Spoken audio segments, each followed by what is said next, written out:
भारत एक ऐसा देश है जहां हर पर्वत, हर नदी और हर मंदिर के पीछे छुपी होती है कोई अलौकिक कहानी, कोई चमत्कारी रहस्य। आज हम आपको लेकर चलेंगे मध्य प्रदेश के सतना जिले में स्थित एक ऐसे शक्तिपीठ की ओर जहां देवी मां स्वयं विराजमान हैं, जहां भक्तों की आस्था, आल्हा और उदल नामक अमर योद्धा और गुरु गोरखनाथ की सिद्धि, राजा दुर्जन सिंह और उस चरवाहे की अद्भुत कथा जिसने मां शारदा को प्रकट होते दिखा और बना उनका प्रिय सेवक, एकत्र होकर बनाती है एक अद्भुत तीर्थ, मैहर माता शारदा देवी धाम। मैहर शब्द का अर्थ है माई का हार, यानी माता का हार। कहा जाता है कि जब भगवान शिव सती के शव को लेकर तांडव कर रहे थे, तब भगवान विष्णु ने सुदर्शन चक्र से सती के शरीर को टुकड़ों में विभाजित किया। मां सती के अंग जहां जहां गिरे वहां शक्तिपीठ बन गए। मैहर भी उन्हीं 51 शक्तिपीठों में से एक है। लोक मान्यता है कि यहां मां का हार गिरा था, इसलिए इसे मैहर कहा गया। मां शारदा देवी का मंदिर सतना जिले के त्रिकूट पर्वत पर स्थित है। इस मंदिर तक पहुंचने के लिए भक्तों को 1063 सीढ़ियां चढ़नी पड़ती हैं। कहते हैं हर सीढ़ी आत्मा की एक परत है और जो इसे श्रद्धा से चढ़ता है वो केवल मंदिर नहीं बल्कि आत्मा की गहराई तक पहुंचता है। आज रोपवे सुविधा भी उपलब्ध है, लेकिन पुराने भक्त अब भी पैदल चढ़कर मां का दर्शन करना ही सच्चा तप मानते हैं। मैहर मंदिर का एक बहुत ही रहस्यमयी पहलू है। यहाँ रात में पूजा नहीं होती। रात के समय मंदिर के पट बंद कर दिए जाते हैं और किसी को रुकने की अनुमति नहीं होती। कहा जाता है कि रात के समय आल्हा और उदल नामक अमर योद्धा मां की आरती करने आते हैं। उनके लिए मंदिर खाली कर दिया जाता है। कई लोगों ने रात में मंदिर के आसपास आवाजें सुनी हैं, जैसे कोई आरती कर रहा हो। यह परंपरा सदियों से चली आ रही है और इसका उल्लंघन करना वर्जित माना जाता है। मां शारदा मंदिर के आसपास कई रहस्यमयी स्थल हैं, जैसे आल्हा तालाब, सिद्ध गुफा, अमर योद्धाओं की समाधियां और वह स्थान जहां गोरखनाथ जी ने साधना की थी। यहाँ की मिट्टी को लोग चमत्कारी मानते हैं और अपने घर ले जाते हैं। आल्हा गुफा आज भी वहां दिया जलता है। कहा जाता है ये खुद आल्हा ने प्रज्वलित किया था। सिद्ध स्थल, नाथ योगियों की पुरानी साधना स्थली, यहाँ विशेष ऊर्जा का अनुभव होता है। पंडाल स्थान, जहाँ भक्त मां को चोला चढ़ाते हैं और मन्नतें मांगते हैं। मां शारदा की प्रतिमा कमल के आसन पर विराजमान है। उनके 4 हाथ हैं, जिनमें पुस्तक, माला, वीणा और वर मुद्रा है। यह स्वरूप उन्हें शिक्षा, कला और आशीर्वाद की देवी बनाता है। प्रतिमा का चमत्कार, मां की मूर्ति से दिव्य सुगंध आती है, जिसे भक्त अनुभव करते हैं। आंखों से अश्रुधारा, कई अवसरों पर मां की आंखों से आंसू बहते देखे गए हैं। मनोकामना सिद्धि, विशेष रूप से नवरात्रि में यहां आने वाले भक्तों की मनोकामना पूर्ण होती है। यह व्यापक रूप से माना जाता है। मैहर का शक्तिपीठ केवल एक धार्मिक स्थल नहीं, एक जीवंत ऊर्जा केंद्र है। यहाँ ध्यान लगाने से मन स्वतः एकाग्र होता है। योगियों और साधकों के लिए यह स्थान अद्भुत माना गया है। देवी भागवत में महाशक्ति त्रिकूटाचल वासिनी के रूप में मां शारदा का उल्लेख है। स्कंद पुराण में इस शक्तिपीठ का वर्णन है कि यह स्थान सभी सिद्धियों की कुंजी है। मैहर माता के चमत्कारों की सूची अंतहीन है। आज भी लाखों भक्त हर वर्ष अपनी मनोकामनाएं लेकर यहाँ आते हैं और साक्षात देवी मां का आशीर्वाद प्राप्त करते हैं। संतान प्राप्ति की मन्नत, बीमारियों से मुक्ति, आर्थिक संकट से उबरना, शादी ब्याह में अड़चन दूर होना। मैहर माता शारदा देवी का धाम केवल एक मंदिर नहीं, वह स्थान है जहां आत्मा को अपने अस्तित्व का बोध होता है। मैहर की भूमि केवल शक्तिपीठ नहीं, वीरता और अमरता की भी पवित्र भूमि है। यहाँ मां शारदा की भक्ति में डूबे 2 योद्धाओं, आल्हा और उदल ने ऐसा इतिहास रचा जो आज भी भक्तों के मन को कंपा देता है। कौन थे ये वीर? कैसे जुड़े थे मां से? क्या वे आज भी जीवित हैं? आइए जानते हैं। 12वीं शताब्दी में बुंदेलखंड की भूमि पर वीरता की जो मशाल जली, उसका नाम था आल्हा और उदल। ये 2 भाई थे जिनके पिता दशराज बुंदेला और माता देवला थीं। ये क्षत्रिय थे, परंतु जातिगत भेदभाव के चलते इन्हें कभी मान्यता नहीं मिली, पर इनकी तलवार ने इन्हें अमर बना दिया। आल्हा बड़े भाई, वीर, शांत, मां के भक्त, धर्मपरायण। उदल छोटे भाई, तेजस्वी, गरम मिजाज, युद्ध कला में निपुण। इनकी सेना चंडी सेना कहलाती थी।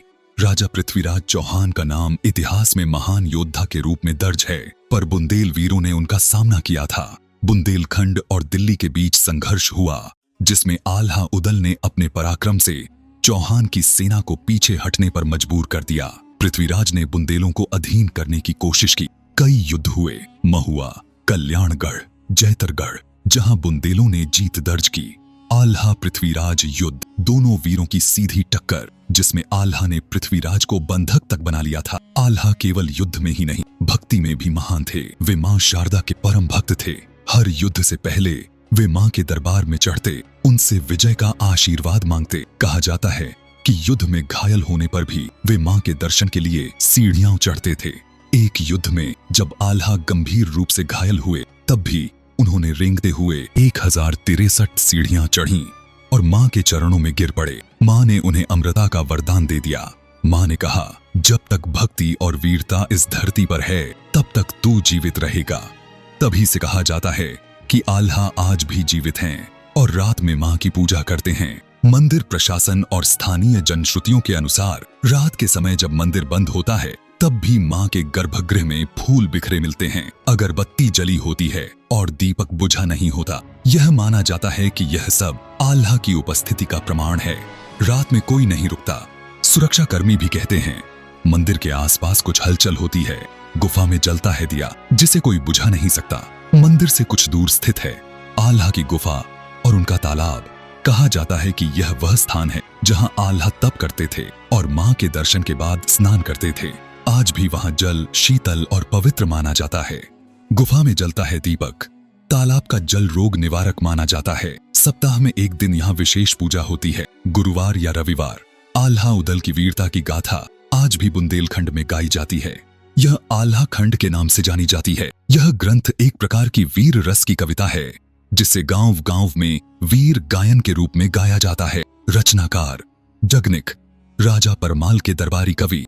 भाषा अवधी। संरचना दोहे और चौपाइयों में वीरता, त्याग, प्रेम और भक्ति का अद्भुत चित्रण। सदियों से कई साधकों, तपस्वियों और भक्तों ने आल्हा के दर्शन की कामना की। कुछ का कहना है कि उन्होंने गुफा में एक दिव्य पुरुष को ध्यान मग्न अवस्था में देखा, जिनकी आंखें अग्नि की तरह चमक रही थीं। वह कोई बोलते नहीं, पर हाथ जोड़ते हैं। मंदिर के पीछे किसी ने वीर पुरुष के चरण चिन्ह भी देखे हैं।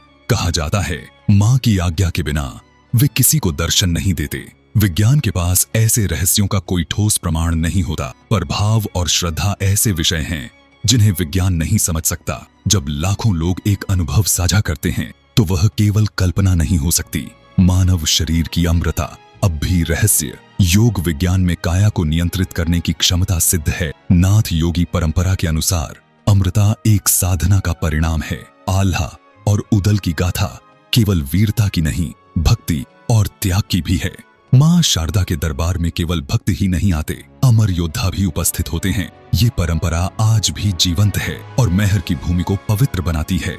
गुरु गोरखनाथ और मां शारदा शक्तिपीठ का रहस्य भारत की महान परंपराओं में एक ऐसी परंपरा है जिसने न केवल योग और तंत्र को जीवित रखा, बल्कि अमृता, सिद्धियों और अध्यात्म को आमजन तक पहुंचाया। यह है नाथ संप्रदाय। इस परंपरा के आदि गुरु माने जाते हैं गुरु गोरखनाथ। क्या उनका मां शारदा शक्तिपीठ से संबंध था? क्या मैहर की भूमि पर उन्होंने विशेष साधना की? आइए जानते हैं इस गूढ़ रहस्य को। नाथ पंथ का प्रारंभ आदि गुरु शिव से माना जाता है, जिन्हें आदिनाथ कहा जाता है। उनके शिष्य मच्छंद्रनाथ और फिर उनके शिष्य गुरु गोरखनाथ ने इस परंपरा को समाज में फैलाया। उत्पत्ति तांत्रिक और यौगिक साधना का संगम। लक्ष्य आत्मसिद्धि, शरीर पर नियंत्रण, मृत्यु को जीतना। प्रमुख सिद्धांत हठ योग, अवधूत मार्ग, सिद्ध योग, काम और मोक्ष का संतुलन। मूल मंत्र अलख निरंजन। गोरखनाथ एक योगी ही नहीं, बल्कि सिद्ध पुरुष थे, जिन्हें न केवल ध्यान और समाधि में निपुणता थी, बल्कि तंत्र, मंत्र और विज्ञान की अद्भुत समझ भी थी। उन्हें अमर पुरुष भी कहा जाता है। जन्म वह कमरूपा, असम या पंजाब में जन्मे। माता का नाम माया देवी। गुरु मच्छंद्रनाथ। विशेष सिद्धियां काया सिद्धि, अणिमा, गरिमा, लघिमा, मृत्यु पर विजय। गोरखनाथ जी ने भारत के लगभग सभी शक्तिपीठों में साधना की। विशेषतः जहां जहां तांत्रिक साधना होती थी, वहां नाथ योगियों की उपस्थिति रही। मैहर में मां शारदा के शक्तिपीठ में उन्होंने विशेष साधना की थी। कथानुसार गोरखनाथ मां शारदा के शिष्यों में से एक अघोरी तांत्रिक को साधना से भटकते देख वहां पहुंचे। उन्होंने वहां ध्यानस्थ होकर 14 दिन तक त्राटक साधना, कपाल साधना और शक्ति मंत्र जप किया। मां शारदा ने उन्हें दर्शन दिए और उन्होंने उस तांत्रिक को अघोरी से योगी बनाया। मैहर की जनश्रुतियों में एक कथा प्रचलित है कि आल्हा को अमृतत्व का रहस्य गोरखनाथ ने ही दिया था। आल्हा पहले एक योद्धा था, पर गोरखनाथ के शिष्य बनकर वह सिद्ध बन गया। आल्हा ने युद्ध से विरक्त होकर गुरु गोरखनाथ से दीक्षा ली।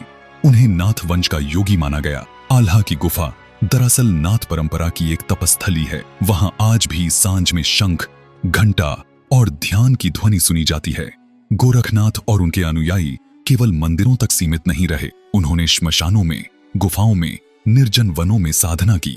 मैहर के पास एक श्मशान में गोरखनाथ ने कपाल तंत्र की साधना की थी, जहां उन्हें शारदा शक्ति का पूर्ण अनुभव हुआ। साधनाएं, पंचमकार तंत्र, शव साधना, भैरवी अनुष्ठान। कहा जाता है एक रात गोरखनाथ ने मां को त्रिनेत्र रूप में देखा और वह शक्तिपात का क्षण था। उसी क्षण उन्होंने कहा, मैं ईश्वर नहीं, शक्ति ही ब्रह्म है।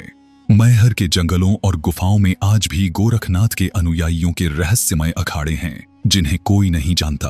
कहते हैं गुरु गोरखनाथ आज भी जीवित हैं। वे योग बल से काया में परिवर्तन कर चुके हैं। जब वे मां शारदा से अंतिम बार मिले, मां ने उन्हें कहा, जब तक भक्ति और योग रहेगा, तू रहेगा। गोरखपुर में उनका स्थान है। यह केवल कथा नहीं, जीवंत परंपरा है जो आज भी मैहर की भूमि में बह रही है। राजा दुर्जन सिंह और चारवाहा की कहानी। राजा दुर्जन सिंह एक प्रतापी राजा थे, पर उनका मन ईश्वर में नहीं, अहंकार में रमा हुआ था। और दूसरी ओर एक साधारण, अनपढ़, मासूम चरवाहा जो अपनी भक्ति से देवी को उस स्थान पर खींच लाया जहां आज मैहर शक्तिपीठ स्थित है। क्या देवी मां ने उस चरवाहे को प्रत्यक्ष दर्शन दिए, और क्यों राजा को प्रतीक्षा करनी पड़ी वर्षों तक? आइए जानते हैं आज की यह रहस्यमयी और प्रेरणादायक कथा। यह कथा लगभग 11वीं सदी की मानी जाती है, जब सतना और रीवा क्षेत्र पर राजा दुर्जन सिंह का शासन था। वह शक्तिशाली, साहसी, परंतु कठोर और अहंकारी थे। उन्होंने कई युद्ध जीते, पर उनका मन आध्यात्म से दूर था। वे अपने को सर्वोच्च मानते थे। शक्ति पूजा को वह केवल राजकाज का उपकरण मानते थे, भक्ति नहीं। उसी राज्य में एक मासूम सा चरवाहा था, जिसकी संपत्ति केवल कुछ बकरियां थीं और हृदय में मां शारदा के लिए अनन्य भक्ति। उसका नाम इतिहास में नहीं, किंवदंती में है, पर उसकी भक्ति अमर है। सुबह सुबह चरवाहा जंगल की ओर बकरियां ले जाता।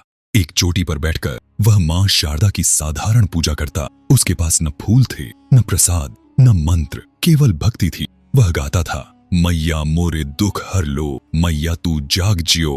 कई वर्षों तक चरवाहा ऐसे ही मां की सेवा करता रहा। एक दिन जब वह बहुत दुखी था क्योंकि उसकी मां बीमार थी, वह रोते हुए मां शारदा से बोला, हे मैया, अगर तू है तो मेरे दुख दूर कर।